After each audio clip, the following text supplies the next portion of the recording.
and how you are kind of equipped to handle that mentally before it ever happens, I think is really such a key. And it's not to say that there aren't plenty of things that you can do ahead of time, safety wise, and there are precautions you should take. There are ways to set yourself up for success.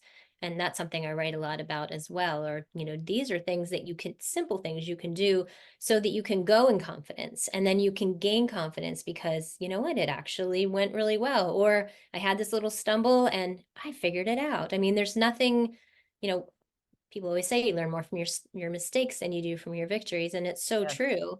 We'd like those mistakes to be small ones, but Yeah. we're going to learn a lot along the way, and it just makes it so much more enjoyable, and you feel so much more empowered and confident the next time around because you know what, you've already done that, you've dealt with that, and it came out okay.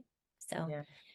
I and think it's I travel with my dog a lot. She's fine, but I love traveling with her. She is such a great backseat. She's not a backseat driver, but she's in the backseat.